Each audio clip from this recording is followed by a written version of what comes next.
कुंद कुंद देव लिंग पावड़ में इस विषय का प्रतिपादन कर रहे थे कि परिग्रह राग द्वेष का कारण होता है और उससे कलह विवाद आदि संभव है। तो स्वाध्यायशील व्यक्तियों के लिए कलह से बचने के लिए राग द्वेष छोड़ना चाहिए अथवा राग द्वेष से बचने के लिए कलह विवाद को छोड़ देना चाहिए, ऐसा कहा था।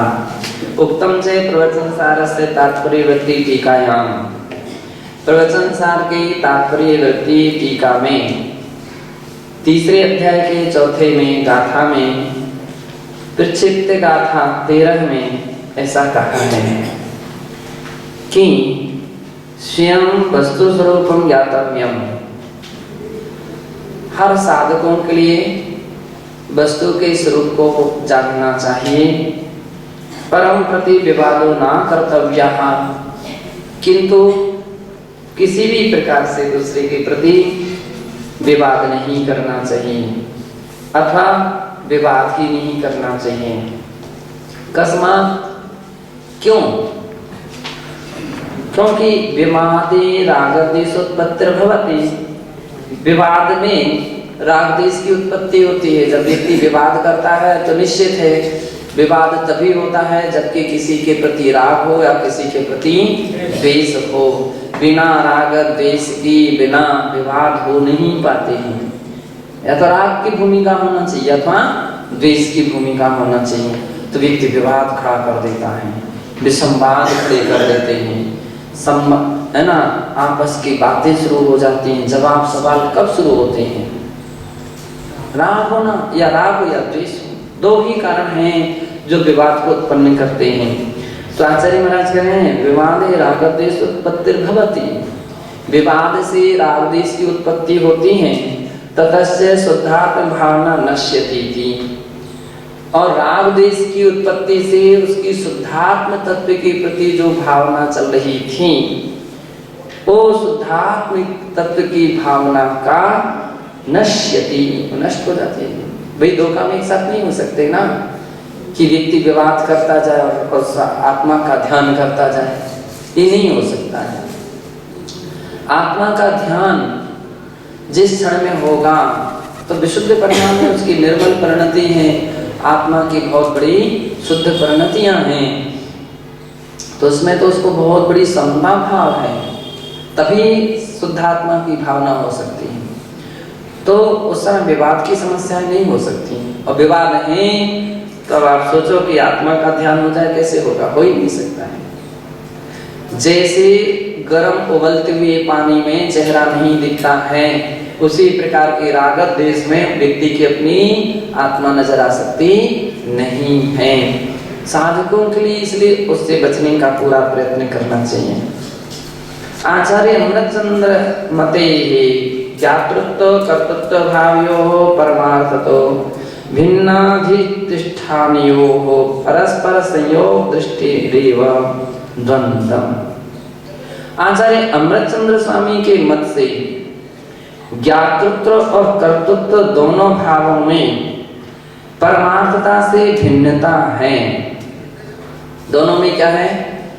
भिन्नता है। किसमें? ज्ञातृत्व और कर्तृत्व भाव में, दोनों में परमार्थ रूप से भिन्न भिन्नता अधिष्ठान में रहते हैं।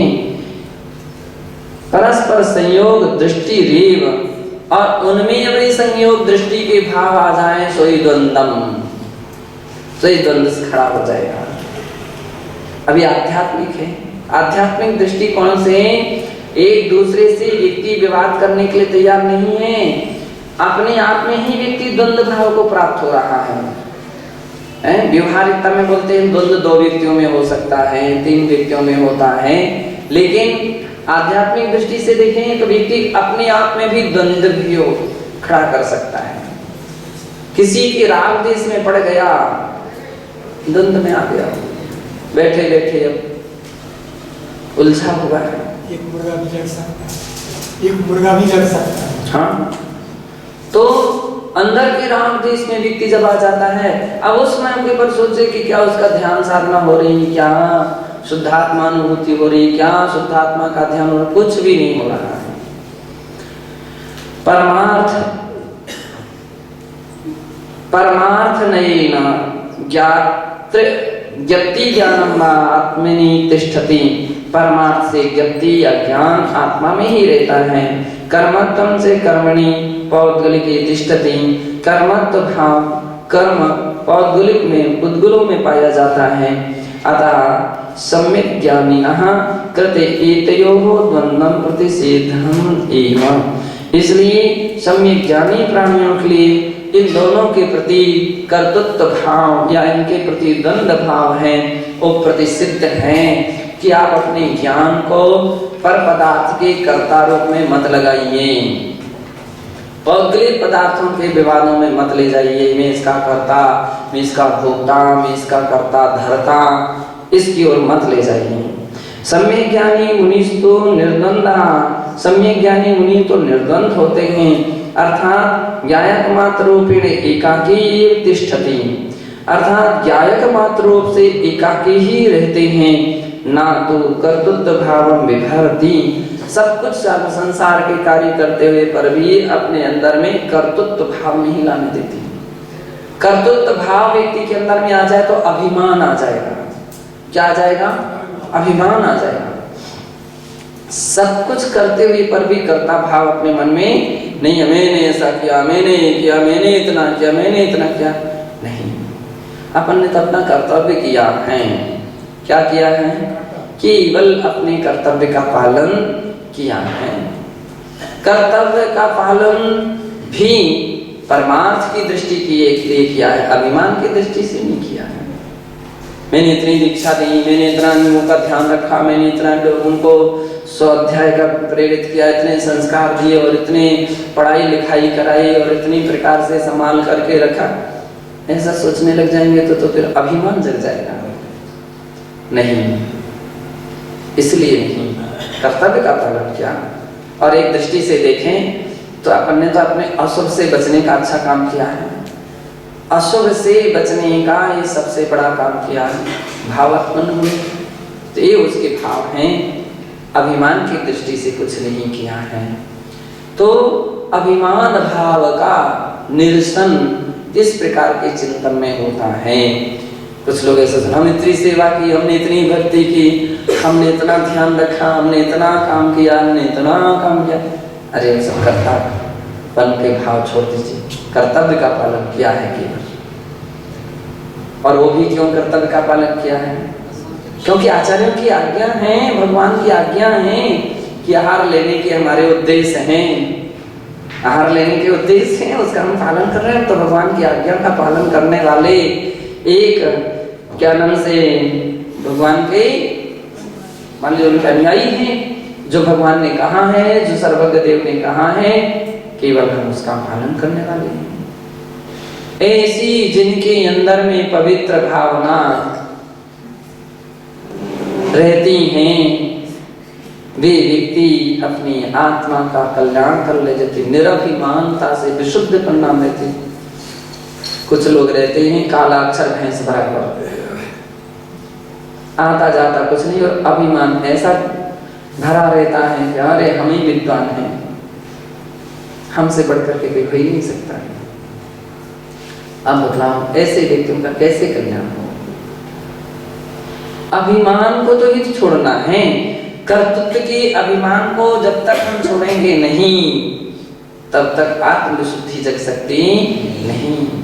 आत्मविशुद्धि जगती है तो भावनाएं पवित्र होती है, लक्ष्य अपना एक बनता है, पवित्र बनता है, पवित्र लक्ष्य बनता है। हर बात को समझने की प्रति जिज्ञासा रहती है। ध्यान किसमें रहता है? केवल पढ़ने में और पुस्तक में नहीं रहता है, केवल लिखने में और देखने में नहीं रहता है। किसमें रहता है? सुनने में रहता है और समझने में रहता है। पढ़ तो कभी सकते हैं व्यक्ति, पुस्तक अपने पास चाहे जब पढ़ते रहो, समझ हर समय नहीं समझ सकते हो, हर समय नहीं सुन सकते हो।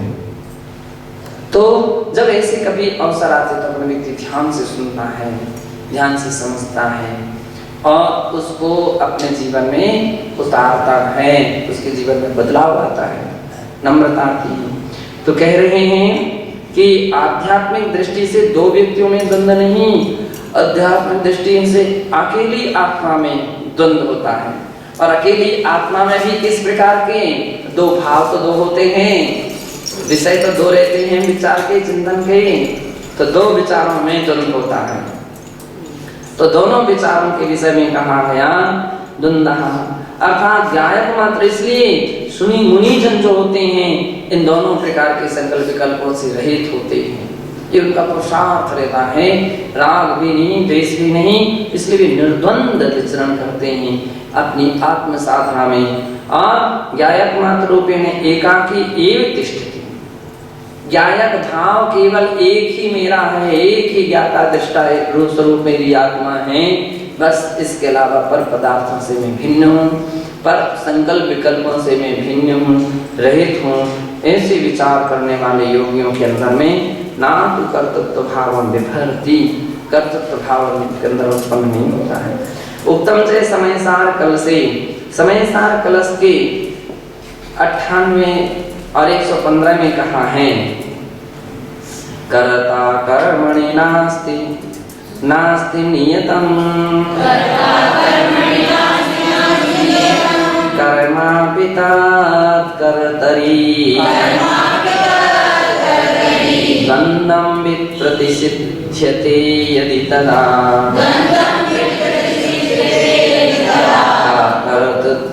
का कर्ति कर्म स्थिति, ज्ञाता ज्ञातरि कर्मे कर्मणि सदा, व्यक्तेति वस्तु स्थितिः, नेपथ्येवत् नानटीति रभसा, मोहस्तथापि सिकिम्।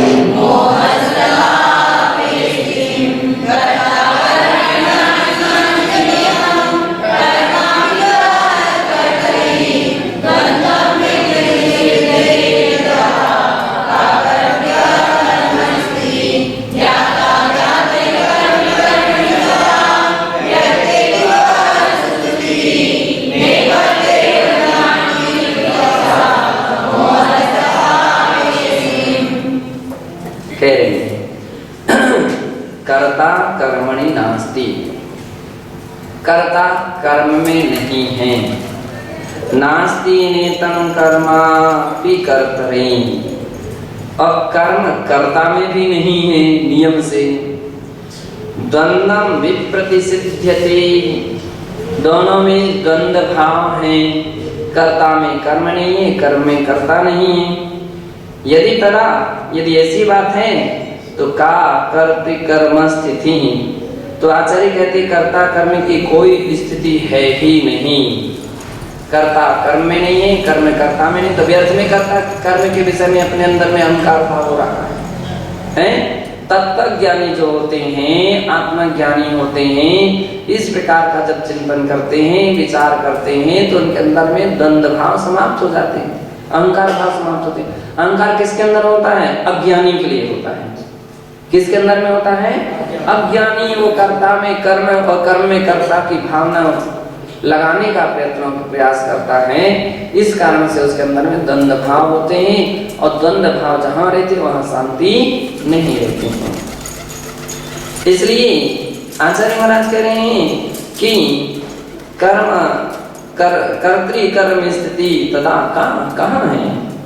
ज्ञाता ज्ञातरि कर्म कर्मणि सदा, हमेशा ज्ञाता भाव ज्ञान भाव ज्ञान में लगा है, ज्ञाता ज्ञातरि है ना, जानना और जानना पना, ये दोनों बातें, ज्ञाता और ज्ञान, ये दोनों संबंध किसका? ज्ञान ज्ञाता का, ज्ञान ज्ञेय का। ज्ञान ज्ञेय नहीं है, पुद्गल में नहीं हो सकता है। तो कह रहे हैं कि ज्ञाता भाव ज्ञातरि अर्थात ज्ञान ज्ञेय में रहता है, ज्ञाता तो ज्ञान में ही रहता है, कर्म कर्मणि कर्म कर्म में रहता है, व्यक्ति वस्तु स्थिति, इस प्रकार की वस्तु स्थिति व्यक्त है, प्रकट है, फिर भी नेपथ्येवत नान्यतीति अभेसा मोहस्तथा पेशिकिम। ऐसा होने पर भी यदि कोई व्यक्ति क्या कर रहा है, मोह के कारण से नेपथ्य यानी रास्ता, नेपथ्य किसे बोलते हैं, मार्ग के लिए, नेपथ्ये वत नानटीति, रास्ते में जैसे कोई व्यक्ति नाचता है, कूदता है, उछलता है, तो वो व्यक्ति क्यों नाच रहा, कूद रहा, उछल रहा, तो आचार्य कह रहे हैं वो केवल एकमात्र मोह के कारण से ही हो रहा है ना।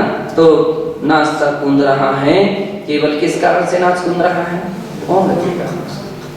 अब नाच कूद रहा है, हर्ष भी हो सकता है, विषाद में भी हो सकता है, नाचना कूदना, सिर पटकना, धुनकना, तो दोनों प्रकार की स्थितियां अज्ञान दशा है, मोह दशा है।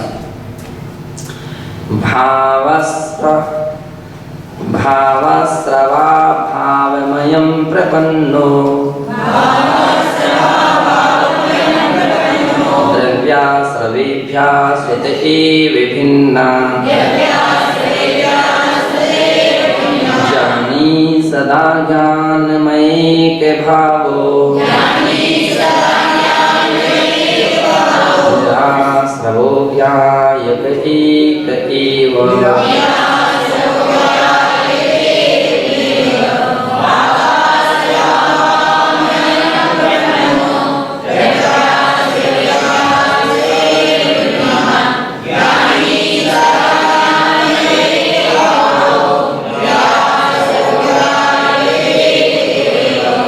ज्ञानी यानी साधक, साधुजन, वे सदा भावाश्रव अभावमयं प्रपन्नो, भावाश्रव के अभाव से संपन्न है, भावाश्रव से रहित हैं, अभाव संपन्न नहीं, भावाश्रव से रहित हैं।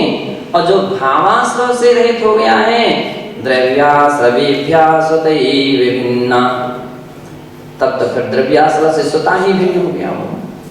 सबसे पहले भाव बिगड़ते हैं, फिर पहले भावाश्रव होता है, इसके बाद द्रव्याश्रव। भाव बिगड़ते हैं, इसके उपरांत फिर द्रव्य कर्म का आश्रव बन सकता है। पहले राग देश मोह जगे तो उससे कर्म का आश्रव भाव होता है, मिथ्या प्रवृत्ति प्रमाण प्रसार परिणाम होते हैं, तब कहीं पर द्रव्य कर्म का आश्रव प्रारंभ होता है। और जिसने भावाश्रव को ही रोक दिया है, कारण ही नहीं, तो कार्य कैसे हो सकता है? बिना कारणे न कज्जमुपज्जयि, कारण बिना न कज्जमुपज्जयि, कारण के बिना कार्य की उत्पत्ति नहीं हो सकती। भाव खराब नहीं है तो शुभ कर्म का आश्रय बंध नहीं हो सकता है, भाव शुभ भी नहीं है तो शुभ कर्म का आश्रय बंध भी नहीं हो सकता है।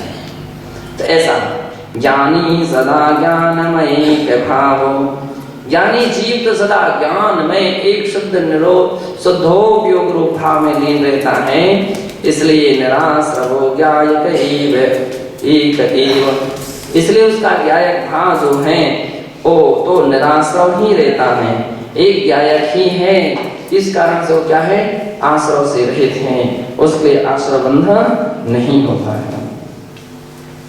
अथवा निर्द्वंद्व एकाकी नान्य सहायत्यार्थ, दूसरा निर्द्वंद्व का अर्थ जो एकाकी है, दूसरा अन्य सहायक नहीं है। द्वितीय सहाय सती जनो द्वंद्व भावम आपद्यते, क्योंकि दूसरा सहायक यदि कोई आ जाए तो फिर द्वंद्व भाव उत्पन्न हो जाता है। यथा स्त्री पुरुषेण सह, जैसे स्त्री पुरुष के साथ, पुरुष स्त्रिया सह, पुरुष स्त्री के साथ, यद्वा भर्ता पत्या पत्न्या सह, भर्ता यानी पति पत्नी के साथ, पत्नी से भर्ता सह, और पत्नी भर्ता यानी पति के साथ द्वंद्व भावेन प्रवर्तते, इनमें द्वंद्व भाव देखा जाता है। समस्तो भावेन एकाकीताम एव विभक्ति, समर्थो भाव से एकाकी रूप से ही इनको धारण करते हैं। स एकाकी भावापन्न एव अत्र निर्द्वंद पदेन बोधव्यते। एकाकी भाव से सहित ही यहाँ जो है वो निर्द्वंद रूप से माना गया है, ऐसा जानना चाहिए। जिसके अंदर में क्या है, एकाकी भाव, किसके साथ, पर पदार्थ के साथ नहीं, अपनी निःशुद्ध ज्ञायक आत्मा है, उस शुद्ध ज्ञायक स्वभाव के साथ जिसका एकाकी भाव है वो ही निर्द्वंद है, ऐसा जानना चाहिए। अस्या निर्द्वंदतायाः पोषकं शास्त्रीय वचनम एह प्रासंगिकतया प्रस्तूयते। अस्याः इसके निर्द्वंदताया पोषकम, निर्द्वंदता के पोषक जो शास्त्रीय वचन हैं वे ही यहाँ प्रासंगिक हैं, उनके लिए ही यहाँ पर कहा किया जा रहा है, उन शास्त्रीय वचन को ही यहाँ पर रखा जा रहा है, प्रसंग बस प्रस्तुत किया जाता है। यथा पद्मनंदी पंचविंशतिका ग्रंथे निरूपितम, जैसा कि पद्मनंदी पंचविंशतिका ग्रंथ के 23वें अध्याय के 4थे श्लोक में कहा है कि नाप्यस्ति न कार्यमाश्रितवता मित्रेण चान्येन वा प्रेमांगेऽपि न मे शीर्षे सम्प्रति सुखी तिष्ठाम्यहं केवलम् संयोगेन यदत्र कष्टमभवत् संसारे चक्रे चिरम् निर्विण्णा खलु तेन नितरा एकाकिता रोचते।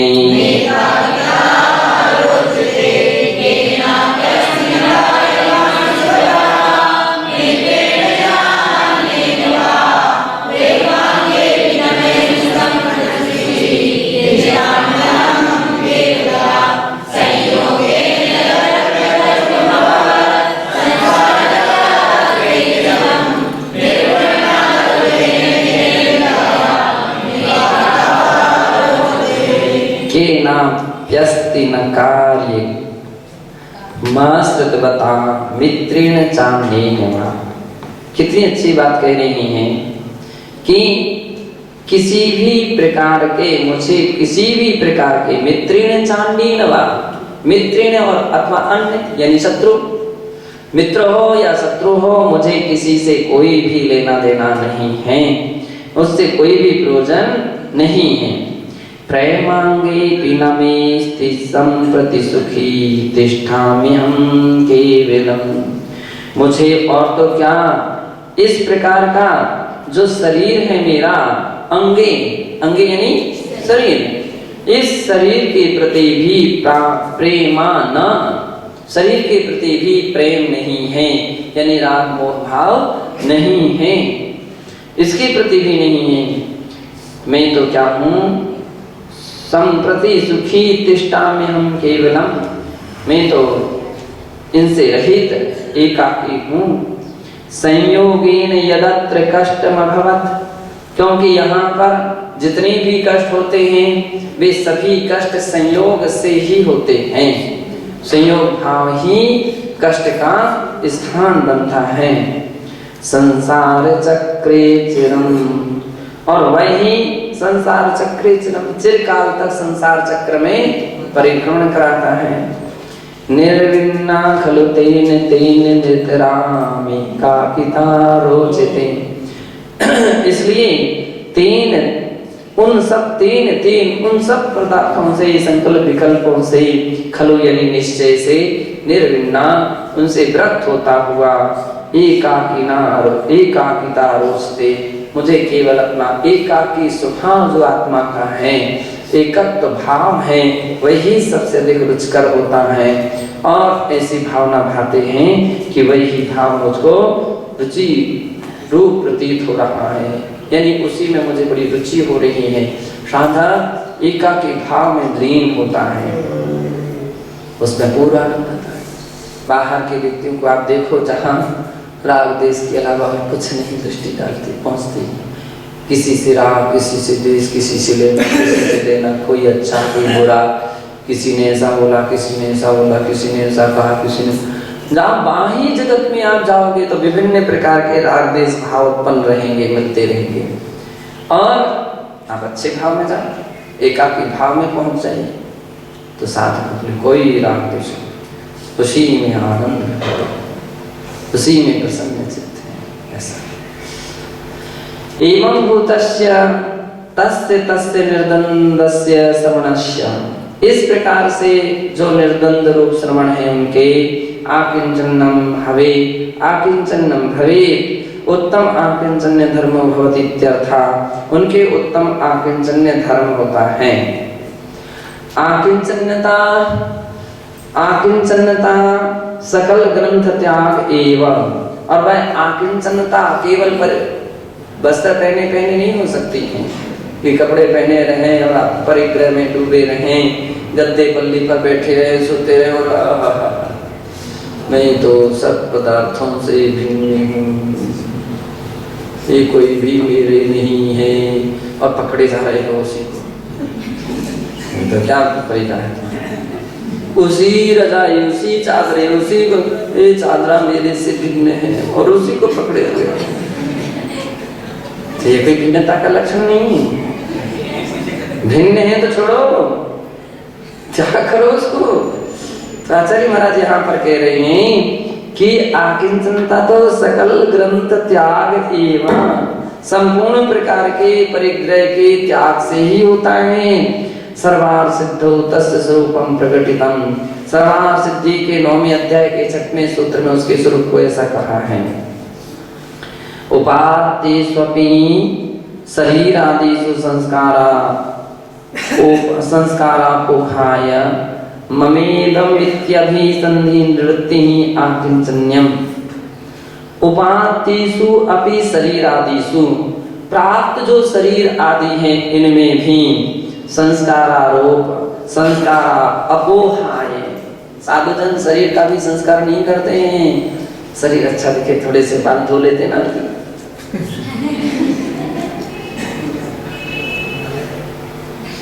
अभी क्या है, थोड़े अच्छे दिखें, हैं? ऐसा अभिप्राय। अच्छा देखना चाहिए, थोड़ी सी मिट्टी दिखी तो लगा लो बस। क्यों? दिखते हैं। तो शरीर के संस्कारों के प्रति उपात्त शरीर यानी प्राप्त शरीर आदि में भी संस्कारों को त्याग करते हैं, छोड़ देते हैं। शरीर इसलिए नहीं मिट्टी मिली है आपको कि मिल गई तो आप लगाते जाओ बैठे बैठे, खूब खूब पैर घिसते रहो, हाथ घिसते रहो, मुंह घिसते रहो, इसलिए नहीं मिली। पुद्गल है, हर जगह पड़े रहते हैं। तो उस शरीर के संस्कारों का जो मोह बना हुआ उसको छोड़ो। कोई सुगंधित तेल लगाने लगता तो बड़ा खुश हो जाता, लेता बहुत बहुत बहुत अच्छा है, आराम से मिल गया, सिर ठंडा हो गया मेरा तो, अरे रे बाबा गर्मी लग रही थी, आराम मिल गया। इसलिए तुम्हें नहीं देख रहे हो कि उसमें कितनी हिंसा हुई है, क्षणिक सुख दिख रहा है।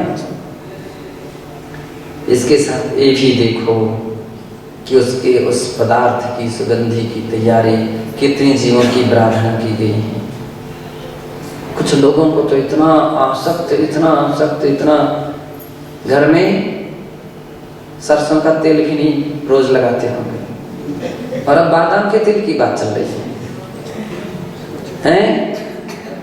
कैसा जमाना है, कैसा व्यक्ति की स्थिति है, कितना व्यक्ति की अवधारणा है। घर में सरसों का तेल ही रोज रोज लगाता है, और सरसों का क्या, और वो सस्ता, और भी तिली का तेल और मूंगफली का तेल भी सबसे सस्ता सरसों का है। जो भी हो उसको भी व्यक्ति रोज नहीं लगाता था, और यदि अभी कोई बादाम का तेल लगा पाँव में भी लगा दो, बड़ा खुश होता, बड़ा आनंद था। बड़े भक्त आ गए। तो सोचो, जैसे तुम्हारे लिए घर में वो कीमती था, तो दूसरों के लिए भी तो कीमती है ना। वो भी तो कुछ ना कुछ परिश्रम करके आ रहा, वो भी तो मेहनत करके आ रहा है, उसको फ्री में तो नहीं मिला है, वो भी तो पैसा खर्च करके ला रहा है। आपका खर्चा आपको एहसास होता था और दूसरे का खर्चा एहसास नहीं हो रहा है? अपना खर्चा तो एहसास होता था, अरे पैसे जेब से लगते थे क्योंकि, अब दूसरे की खर्चे एहसास नहीं हो रहे हैं। उस समय तो सिर पर भी नहीं लगाते थे तुम। सोचो, इस विषय में भी अपना चिंतन बनाना चाहिए। और जब व्यक्ति का चिंतन बनता है तो के प्रति जो संस्कार के प्रति अवधारणा बनी रहती है, उनमें परिवर्तन आता है। रोज रोज मिट्टी, 2 दिन में, 4 दिन में, 6 दिन में, फिर सिर धुले, फिर सिर धुले। अरे भैया, कुछ तो दृष्टि भाव दिखाओ, कुछ तो दिखाओ। जब देखो तब शरीर से रगड़ रहे हो शरीर। आज लंगोटी है इसलिए, और जब नहीं होगी तो फिर क्या करोगे? काय से रगड़ोगे? आज चादरा है, रगड़ लो, फिर कल क्या करोगे? आदत नहीं सुधरी ना, तो फिर कल के दिन नैपकिन लेकर के जाओगे क्या? तो इन बातों पर सोचना चाहिए कि शरीर आदिषु संस्कार अपोहाय, शरीर आदि के प्रति बने हुए संस्कार को छोड़ करके, है ना। और ममेद विद्यभिसंधि निवृत्ति, ममेदम ऐसा जो अभिसंधि बना करके रखे थे, ऐसे विचार भाव बनाए, मेरा शरीर, मेरा शरीर, मेरा शरीर, मेरा शरीर, उसको क्या करना चाहिए? उसकी जो निवृत्ति है, किसकी निवृत्ति? विनेश्री माता जी, किसकी? शरीर की निवृत्ति, शरीर की निवृत्ति। शरीर के प्रति बना हुआ जो ममेदम भाव है, ममत्व भाव है, मोह भाव है, राग भाव है, मिले तो सही मिट्टी, बेसन कुछ ही तो मिल जाए। इस प्रकार की ममत्व बुद्धि का, ममेदम भाव का, राग भाव का, मोह भाव की जो निवृत्ति है, उसका नाम क्या है? आकिंचनीय। उसका नाम है आकिंचनीय। तस्य भावः कर्म वा, नहीं, उसका नाम अकिंचन। उसका नाम क्या था? अकिंचन नाम था, मिस्टेक हो गई। और नास्ति किंचनास्ति इति आकिंचना, या मेरा कुछ भी नहीं है, इसका नाम अकिंचन है। तस्य भावा कर्म वा आकिंचन्यम, इस प्रकार के भाव या कर्म का नाम आकिंचन्य है। शौच धर्मे प्रकृष्ट लोभ निवृत्ति ऋष्यते, शौच धर्म में बढ़ते हुए लोभ की निवृत्ति इष्ट मानी गई है। लोभाभावात् निसंगतायाम आकिंचन्यम प्रतिफलत्वम एवं, लोभ के अभाव से निसंगपना भाव भी, निसंगतायाम, निसंगता ही आकिंचन्य फलत्वेव, वो निसंग भाव ही आकिंचन्य के रूप में फलवान होता है, फलीभूत होता है। अतः शौच आकिंचन्योः तात्पर्ये साम्येपि तयोः अंतरम अस्ति। यद्यपि भाई लोभ में भी कहा जाता था परिग्रह के प्रति मोह छोड़ो, लोभ छोड़ो, तो दोनों तो एक ही दिख रहे हैं, अब दो धर्म अलग अलग क्यों कहे? तो आचार्य कहते दोनों साम्य दिखने पर भी दोनों में अंतर है। यथा, वो इस प्रकार से है, शौच धर्मे लोभ निवृत्ति प्रधानताया वक्ष्यते, शौच धर्म में लोभ की निवृत्ति प्रधानता से कही जाती है। आकिंचन्य तो निर्मत्तम प्रधानताया अभीष्टम, आकिंचन्य में निर्मत्त भाव की प्रधानता अभीष्ट है। शरीरादिषु संस्कारादि अभिलाषा दूरीकरणाय आकिंचन्य धर्मोपदेशाः, अपने शरीर आदि के प्रति भी संस्कार आदियों की अभिलाषा का दूर करने के लिए आकिंचन्य धर्म अभीष्ट है, इसलिए उसका उपदेश है। शौच धर्म में तो प्रकृष्ट लोभ है व्यामोह, शौच धर्म में तो प्रकृष्ट लोभ के जो व्यामोह था उसको छोड़ने की बात कही है। एवं द्वयोः पार्थक्यम संगच्छते, इस प्रकार से इन दोनों में पृथकपना दिखता है या जानना चाहिए। वस्तुतः आकिंचन्यम त्रैलोकाधीश्वरत्वाभिभावयति, आकिंचन्य भाव जो है त्रैलोक्याधीश्वर आधीशत्व, त्रिलोक की आधीशत्व यानी अधीश बने का, उसके स्वामी बने के लिए यह भाव अभिव्यक्ति करता है। कौन सा? आकिंचन्य भाव, जो जितना परिग्रह से रहित हो वह उतना ऊंची अवस्था को प्राप्त होता है। त्रिलोकी नाथ कौन हो सकता है? आकिंचन्य भाव जिसके पास है, कोई अपेक्षा नहीं है, कोई अपेक्षा नहीं, कोई चाहना नहीं है, कोई आकांक्षा नहीं, वो व्यक्ति सबसे श्रेष्ठ माना जाता है, जिसके पास कोई कुछ अपेक्षा नहीं रहती। और जो व्यक्ति फिर हमको ये चाहिए, हमको ये चाहिए, हमको ये चाहिए, हमको ये चाहिए, एक समय सीमा तक व्यक्ति सुनता है, इसके उपरांत फिर सुनना बंद कर देता है। यहाँ दुकान नहीं है, ये बाजार नहीं है, साधना का पथ है, साधना का पथ है। यहाँ तो तकलीफ भी होती है, कर्मों का तो औषधि होती है। कौन सी औषधि है? कर्मों का तो औषधि है। यहाँ चटाई ना मिले तो भूमि ही सैया होती है और आकाश ही उनका ओढ़ना होता है। ओढ़ लीजिए आकाश को, गला में इतना बड़ा ओढ़ना है, इतना बड़ा बिछोना है। हाथ की ही सहारा तकिया होती है, हाथ का सहारा तकिया होता है। भोजन ज्ञान ही, ज्ञानामृतम भोजनम है। महाराज के साथ में सामग्री लेकर के नहीं आए थे कि अब हम सबको बांटते रहेंगे, देते रहेंगे, नहीं, इस सब अपेक्षा छोड़ दीजिए। कोई अपेक्षा साधु जन लेकर के नहीं चलते, कोई अपेक्षा को विचार करके नहीं चलते, कुछ रखते नहीं हैं।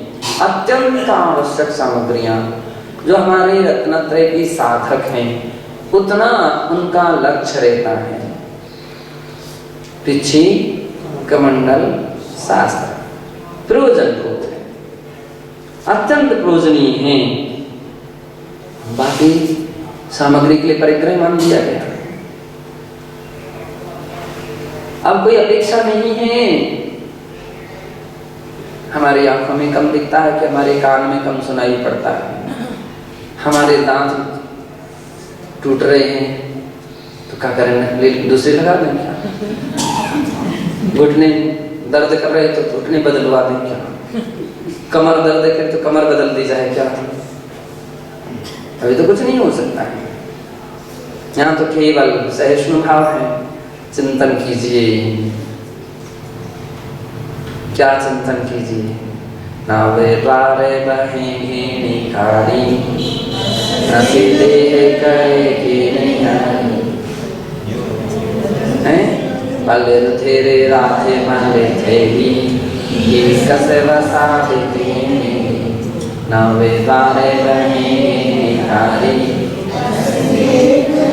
कोई शरीर की बात करे ना तो बस एक गाथा सुना देना, शुरू कर देना चाहिए। किसी ने कुछ भी शरीर की बात करी, बस एक ही अपने पास तो एक ही गाथा है, एक ही चिंतन है, और अथवा ज्यादा हुआ तो क्या हाड़ पिंजरा दे। हो सते तो दुख दोसे करे अति, सो सते सो सुखो पे जानी दुर्जन दे सर्व भयाव मूर्ख प्रीति। कहो और सुनाओ, और कथाएं, शरीर की गाथाएं, शरीर की कहानियां हम उसका जनोपदेश देते हैं। यतानि पाए महातप कीजे या में सारे घुटना दर्द कर रहा है, हाथ टूट रहा है, ये हमारे शरीर को मत देखो। कब तक देखते रहोगे शरीर को? अनादिकाल से देखते रहे, केवल इसी शरीर को देखते रहे तो धर धर शरीर है ना, तो ये क्या होगा? शरीर ही शरीर धारण करते रहे। क्या करेगा आत्मा का चिंतन। आत्मा अनंत शक्तिशाली है। मोह के कारण से असहिष्णुता भाव उत्पन्न होते हैं। मोह है शरीर के प्रति, उस मोह को तो छोड़ना ही पड़ेगा। मोह कब छूटेगा? ये कहो कैसे छूटे वो मोह? तो मोह छूटेगा आत्मा की ओर, आत्मा की स्वभाव की ओर विचार जाए। ओहो हो, शरीर मेरा नहीं है, नहीं है, नहीं है, ना था ना रहेगा। केवल शरीर के प्रति मोह, मोह के कारण जीव संसार में शरीर शरीर धारण करता है। मेरा तो अनंत अनंत गुणों से संपन्न एक आत्मा है, वह ही मेरी सच्ची स्वभाव है। उसी का आश्रय लेने से ही कर्मों का क्षय होगा। ये तो कर्म है शरीर। ये क्या कर रहा है? ये मोह, मोहनी कर्म मोह उत्पन्न करा देती है। और तत्वज्ञानी जीव उससे भी अधिक कुशल होता है। वो सोचता है कि कितना भी मोह, लेकिन मेरा है ही नहीं। शेरनी काट रही है, अब सहन नहीं हो रहा, लेकिन फिर भी आत्मचिंतन को उन्होंने इतना चेंज कर दिया उपयोग को। देखिए, सहन तो सब होता है, करते भी हैं। घुटना दर्द कर रहा है, अरे रे रे रे रे रे रे रे रे रे, अच्छा, इतना बोलने से क्या तुम्हारा दर्द कम हो गया? क्या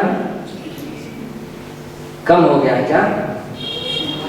ज्ञानी जीव सोचता है ऐसे बोलने से दर्द कम नहीं होता है, तो क्यों हमको ऐसे शब्द बोलना? मोही जीव को बुखार आ जाता तो मोहल्ला भर को मालूम चल जाता,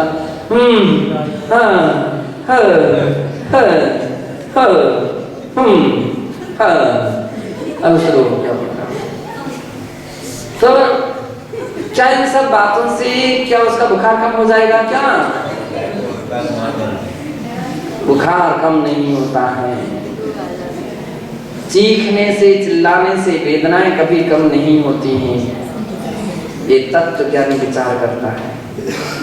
तो फिर ये तो संक्लेशता को बढ़ाने का लक्षण है, संक्लेशता का प्रतीक है, इस बात का प्रतीक है कि इनका आत्मचिंतन नहीं है, इनके पास तत्व का ज्ञान नहीं है, तत्व का अध्ययन नहीं है, शास्त्र का अभ्यास नहीं है, इसलिए इस सब चल रहा है। शास्त्र की परीक्षा, ज्ञान की परीक्षा तो ऐसे ही मौके पर होती है।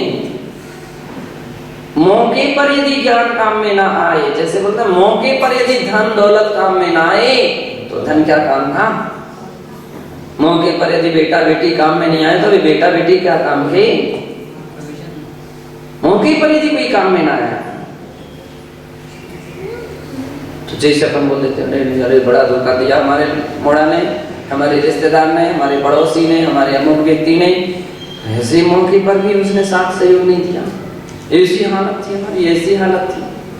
हाँ, अब कहो कि ऐसे ज्ञान ने भी काम नहीं दिया, ऐसी हालत में भी ज्ञान ने काम नहीं दिया, ऐसी हालत होने पर भी ज्ञान ने काम नहीं दिया। इतना अध्ययन किया था, इतना पढ़ा था, इतना लिखा था, इतना अध्ययन किया था, इतना प्रवचन सुना था और इतना प्रवचन किया था, और फिर भी वो काम में नहीं आया। आज काम में नहीं आया तो कल क्या काम में आएगा? कल क्या काम में आएगा? समाधि के समय, मृत्यु के समय कहीं इससे भी अधिक तकलीफ पड़ने लग जाए, क्या करोगे? हाय हाय करके ही विदाई लोगे क्या? और यदि हाय हाय करके गए कभी क्या बोलते हैं, अकाम निर्जरा करे में सुर तन धरे। अब देखिए, अतायूं संक्लेश भाव से मयो घोर शुभ्र सागर में पड़े। अभी तो हाथ की बात नहीं है ना कि मृत्यु के समय शरीर आपके ऊपर दया कर लेगा, कृपा कर लेगा, करुणा भाव रख लेगा कि आपको तकलीफ नहीं होने देगा। अब इसको तो नहीं कह सकते।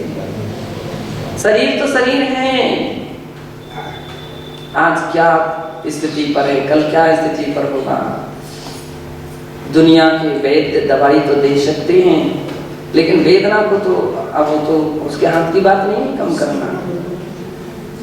दवाई दे सकते हैं, औषधि दे सकते हैं, सभी के लिए वो 100% लग जाए ये भी तो नहीं कहा जा सकता है। इसलिए साधु के पास इतनी तत्व ज्ञान की औषधि होना चाहिए, जिनवाणी रूपी औषधि होना चाहिए कि अंत में जाकर के वे उस चिंतन को बनाते हैं, ऐसी गहरे चिंतन को बनाते हैं। नींद तो नहीं आ रही? सो गए क्या? अरे अब ऐसी बात में कभी नींद नहीं आना चाहिए, झोंके नहीं आना चाहिए, ये तत्व की बात है। तो ऐसा चिंतन कहीं बाहर से नहीं मिलेगा, पुस्तक से भी नहीं मिलेगा। पुस्तक भी अंत में जाकर के काम नहीं आएगी, लेकिन जो पुस्तक से अपन ने सीख लिया है वही अपने लिए काम में आएगा, वही काम में आएगा। अभी तो आप कह रहे हो कि बिना घी के और बिना सब्जी के और बिना दाल के वो ग्रास उतरता नहीं है। और कल ऐसा भी समय आएगा कि सब कुछ के साथ भी ग्रास नहीं उतर रहा, आप क्या करोगे? ऐसे भी समय आ जाते हैं। आप देखो किसी किसी की हालत को नहीं उतरता है, पानी की घूंट भी अंदर तक नहीं पहुंच पाती है। अब क्या करोगे? तो तत्व चिंतन तो अपने पास अहरनिश बना करके रखना चाहिए, और ऐसे ही लंबे चौड़े चिंतन बना करके रखना चाहिए। ऐसी परिस्थिति भी आ जाती है तो भी मैं अपने आप के परिणामों को ऐसा संतुलन बनाऊंगा, ऐसा चिंतन करूंगा।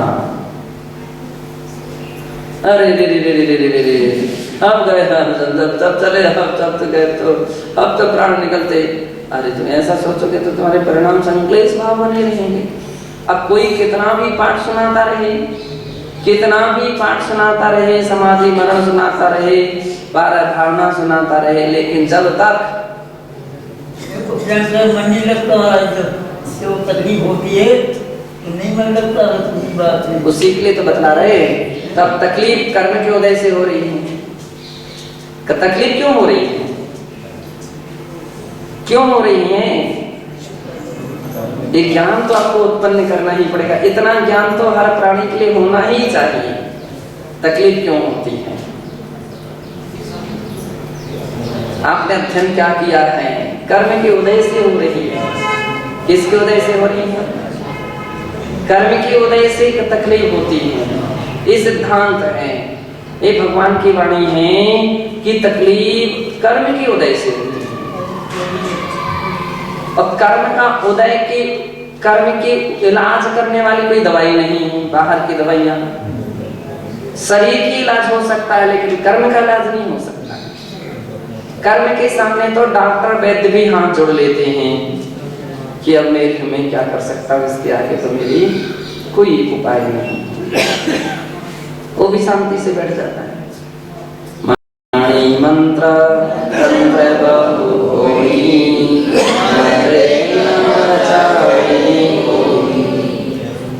मणि मंत्र तंत्र औषधियां अंत में जाकर के कोई भी काम नहीं आती। कर्म के सामने कोई काम में नहीं आती। अब तुम्हारे हाय हाय करने से क्या फायदा है ना? बात सही? सोचो। अब कहो कि हाँ बस सत्यम, तथाकार कीजिए जिनवाणी की वाक्य, जिनेंद्र भगवान के वाक्य सत्य हैं, सत्य हैं, सत्य है, बिल्कुल सही है। कर्म के लिए क्या उपाय है? कुछ उपाय नहीं। उसको तो अपन को ही अपने परिणाम को संभालना पड़ेगा। समाधि के समय में वेदनाएं तो और बढ़ जाती हैं, शरीर बिल्कुल काम करना बंद कर देता। और तो क्या, एक ऐसा समय आ जाता ना हाथ उठता है ना पैर हिल पाता है, इतनी ताकत भी नहीं रहती है, हाथ पैर हिलाने की भी ताकत नहीं रहती। और कोई दूसरा समझ नहीं पा रहा है कि क्या कह रही है, तो उसमें तत्व ज्ञान काम करेगा कि शरीर तो जड़ है, एक दिन इसकी मिट्टी बनेगी, एक दिन इसकी राख बनेगी, ये यहीं पड़ा रह जाएगा। इस पर ध्यान रख करके हम अपने परिणामों को खराब नहीं करेंगे। दर्द केवल मोहनी कर्म के अधीन है। आत्मा के अधीन होने से दर्द की हमारी सहज स्वभाव नहीं है। दर्द में भी हम समता रखेंगे, तकलीफ में भी समता रखेंगे। अब देखो तो सही, कभी जो बड़े बड़े देश के नेता जो शहीद वगैरह हुए हैं, अरे कैसी दर्दनाक पीड़ाएं दी जाती हैं। अभी कल परसों के समाचार में एक समाचार मानो, तुरंत की जन्मी हुई बच्ची को, बच्ची थी या बच्चा था पता नहीं, तुरंत की एक दिन की हुई होगी, कैसे कठोर हृदय उनके माता पिता होंगे कि उसके लिए, बच्ची के लिए झाड़ियों में कांटों में फेंक दिया, कांटों में। अब सोचो कितनी मुलायम उसकी चमड़ी होगी, तुरंत की जन्मी है, हवा भी सहन नहीं होती है। तुरंत के जन्मे हुए बच्चों के लिए वो काय में रखते हैं, वो अलग से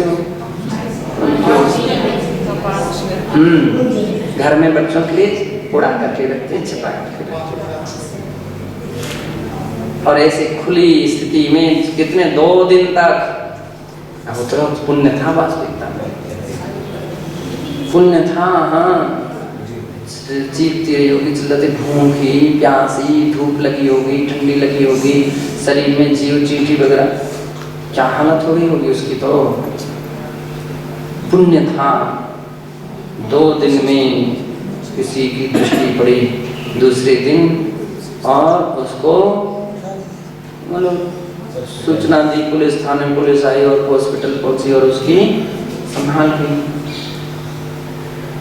अब कहो, किसी के ऊपर भी अपन दोष देते रहो कि माता पिता ऐसे फलाने, लेकिन दूसरी दृष्टि से ये भी तो देखो, संसार जीव की कर्म का उदय कैसा है, कैसा कर्म का उदय, ऐसी कर्म की उदय। कर्म तो किसी को नहीं छोड़ता है। इसलिए साधकों के लिए सदैव एक ही चिंतन है, उनके पास एक ही दवा है, क्या? कर्म। क्या कितने दुनिया भर के लिए रोते रहो, कोई वैद्य को बुला दो, डॉक्टर को बुला दो कि तुम्हारा कोई आपने बिजनेस करके रख दिया है क्या उसके सामने, क्या बैंक बैलेंस बना करके रख दिया है क्या, कि डॉक्टर तुम्हारे कहने से आ जाए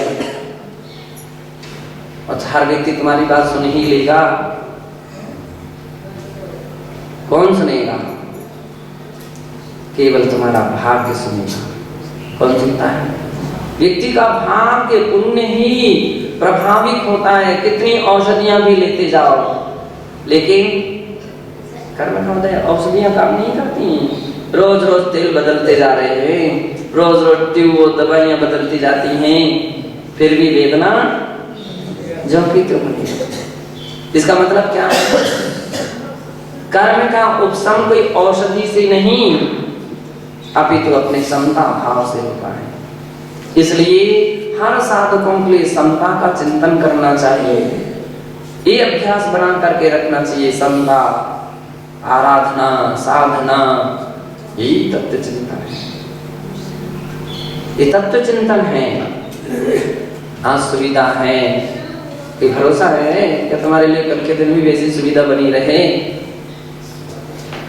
दुनिया भर के तुम दुनिया को रो रो करके भी बतलाओगे, लेकिन बंधो दुनिया हो सकती है वो व्यवस्था बनाए, लेकिन कर्म की व्यवस्था नहीं कर सकती है। वो तो आपको ही भोगना ही पड़ेगा। आपको ही सहना पड़ेगा। और ये भी पक्का है, सहनशील व्यक्तियों को देख करके दुनिया पिघलती है। रोने गाने वालों के लिए व्यक्ति पूर्ति कर सकता है, हो सकता है कि चलो ये करो व्यवस्था भी मन से, लेकिन जो सहनशील होते हैं, सहिष्णु भाव होते हैं, वैरागी होते हैं, ये तो शरीर है, क्षणभंगुर है, इसको तो जाना है। कब तक हम इसकी सेवा करेंगे? ये अनादिकाल से किया है, अनंत बार किया है। ऐसे चिंतन जब व्यक्ति के अंदर में आते हैं, व्यक्ति कान लगा करके बैठ जाता है, उनकी बातें कितनी अच्छी हैं, कितनी अच्छी हैं। एक बार मुक्ति बता दो, राशि या अधिक तकलीफ हो तो वही कटने लगे और कुछ न करे। एक बार मुक्ति बता दो ऐसा, ये अधिक तकलीफ वही सही है। जीवा अन्या पुद्गला संज्ञा इत्तसो तत्व संग्रह यदन्न विद्यते किंचित सोतो तस्यैव विस्तरः। शरीर अलग है, आत्मा अलग है। हमारे भगवान ने इतने इतने सूत्र रख करके रखे, ऐसे चिंतन कीजिए। यज्जीवस्योपकाराय तद्देहस्यापकारिकम्, यद्देहस्योपकाराय तज्जीवस्यापकारिकम्। केवल ही दो तीन छोटी छोटी गाथाएं हैं, चिंतन करो। ये चिंतन आत्मशक्ति को बढ़ाती हैं। तो कहने का तात्पर्य यहाँ पर केवल मेरा इतना है कि इस प्रकार से आकिंचन्य भाव और इसमें शरीर में बहुत अंतर है। और जो व्यक्ति आकिंचन्य स्वरूप का आश्रय लेता है वो तीन लोक के आधीश बने को प्राप्त हो जाता है, तीन लोक का नाथ बन जाता है। उत्तम से आत्मानुशासनी, आत्मानुशासन ग्रंथ में 110वें श्लोक में कहा है, आकिंचनो हमित्यास्व त्रैलोक्याधिपतिर्भवे योगी गम्यं तव प्रोक्तम् नास्यं परमात्मनः।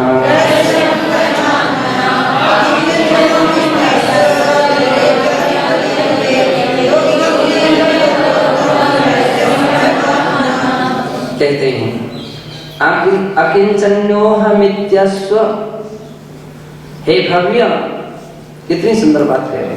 हे भव्य, स्वयं अकिंचनोहम इति एकस्य, मैं अकिंचन्य भाव हूँ।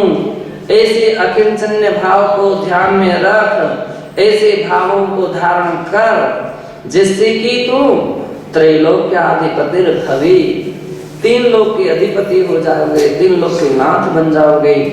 और योगी गम्यं तव प्रोक्तम रहस्यम परमात्मनः, यह योगी गम्य रहस्य है। कैसा रहस्य है? योगी गम्य है, योगियों के द्वारा गम्य है। योगी ही इस रहस्य को जानते हैं कि आकिंचन्य क्या है, उसका क्या महत्व है।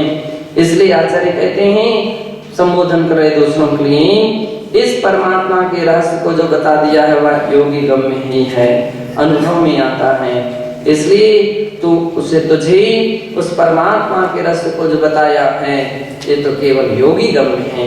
योगी जन इस रहस्य को जान सकते हैं। और योगी होकर के भी जो ना जान पाए तो अब उसके योगी जन निरंतर इसकी साधना करते हैं, अभ्यास करते हैं और अपनी चर्या में किसी भी परिस्थिति में शिथिलता आने देते नहीं है।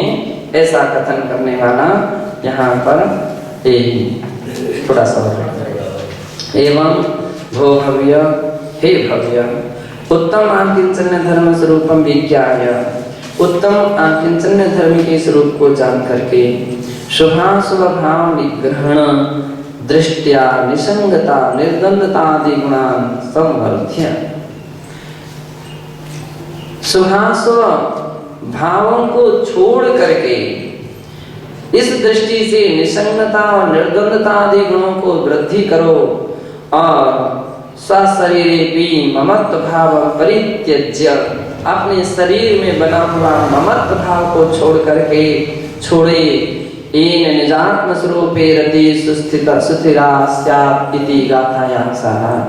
जिससे निज आत्म स्वरूप में रति उत्पन्न हो, अच्छी आसानता से सुस्थिरा स्यात् वह सुस्थिर हो जाए, क्या अपनी आत्मा में इस स्वरूप में स्थिरता आ जाए, इस प्रकार की पवित्र भावना भाव यह गाथा या सारा गाथा का सार है, ऐसा जानना चाहिए शिष्य।